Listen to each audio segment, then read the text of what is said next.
Alright, welcome back.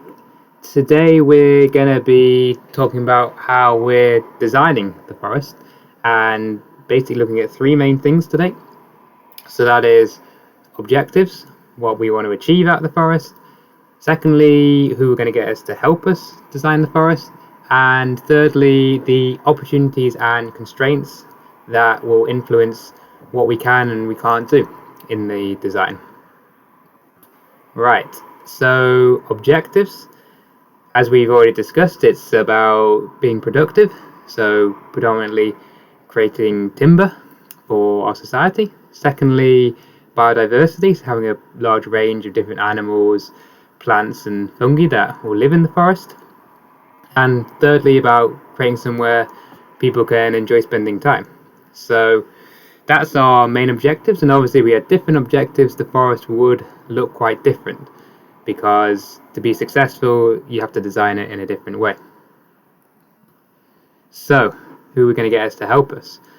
The main person is our forester, so they have experience creating the types of forests that we're looking to create, and also about managing those types of forests into the future, which is also important to get that balance right, so we know that what we're designing can be managed well into the future. Right, so now we're going to look at the main part of what I'll be talking about today is the opportunities and constraints that our land kind of provides to us.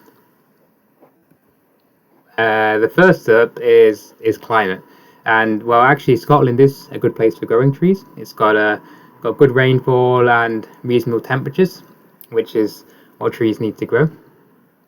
From a wind perspective, which is kind of the big thing we have to kind of consider, especially using the forestry technique that we're going to be using called continuous cover forestry, where we will remove so many of the trees every few years, because that will change how the wind flows around the forest. So you take a tree out, then another tree might take more of the wind, and that means it's more likely to fall over, especially in stormy weather.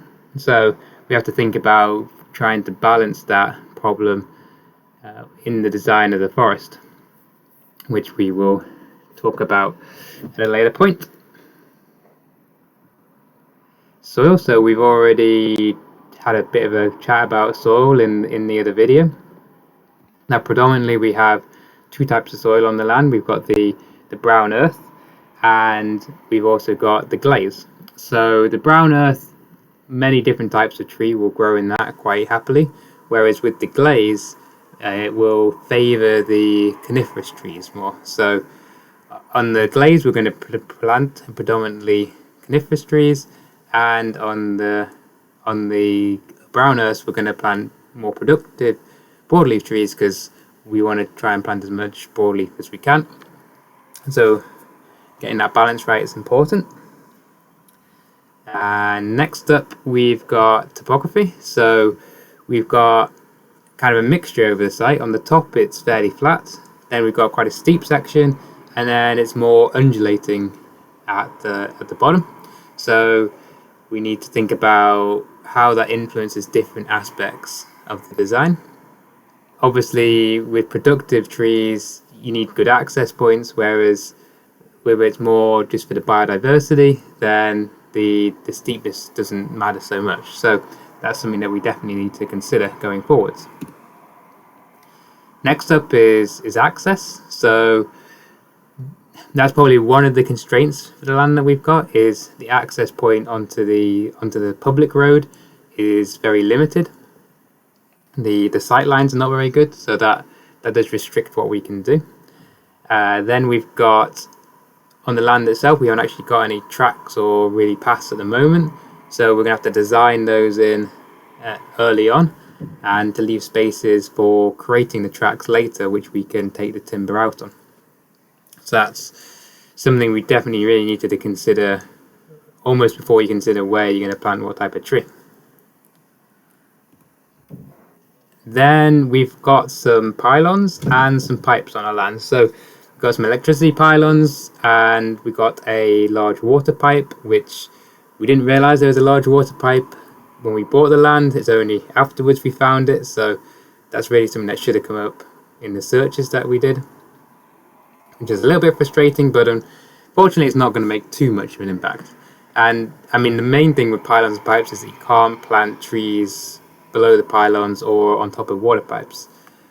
So that means you're gonna have to leave those. We're gonna have to leave those free of trees, but potentially we could join up as we could join up where we're going to put the tracks with the pylons. So we could put the tracks on where the water pipes are or where the pylons are, and that will therefore save us in terms of the amount of space we have to leave free of trees.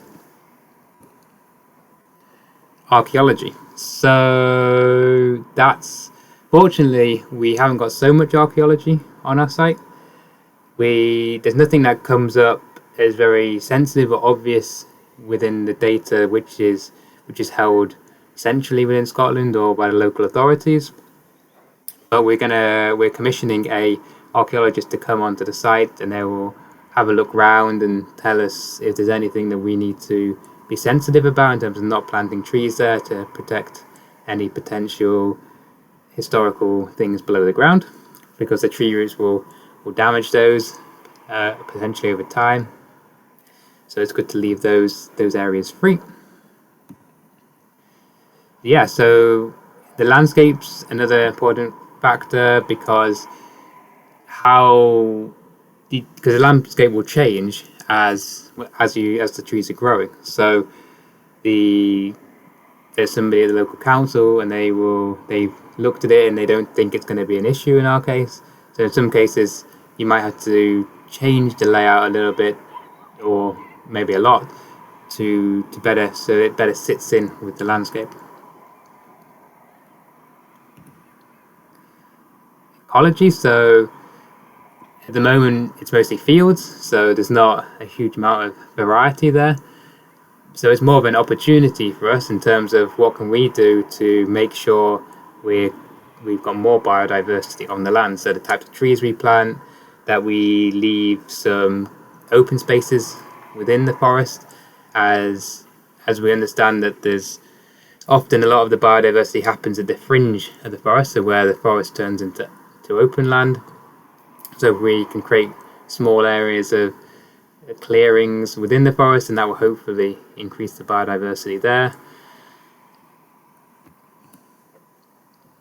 So water, there's many different aspects to.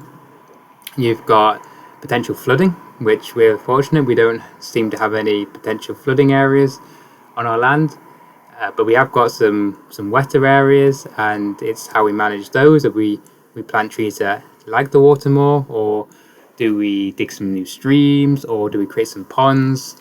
So that's something that we're looking at, and we have a few different ideas there, which we'll be discussing later. So a lot of what we're doing is kind of our assessment based on external data, which is kind of very much a broader scope in terms of it's not so specific to our site. But it might be that we have to get somebody independent to do an assessment of all these different aspects that I've been talking about today and how they work together. Because our site's over 20 hectares, if you apply for a grant and the site's over that, then potentially you might have to do an independent environmental impact assessment. So that's something that we will find out once we put the designs together and had it submitted for an initial appraisal. That gives you a good indication of what we're looking at in our forest design. It's a very brief overview, and I'm sure we'll talk about it more in the future. But in the next video, we're going to be looking at the grant scheme we're applying for and the different criteria we're going to need to satisfy for that. I'll see you then.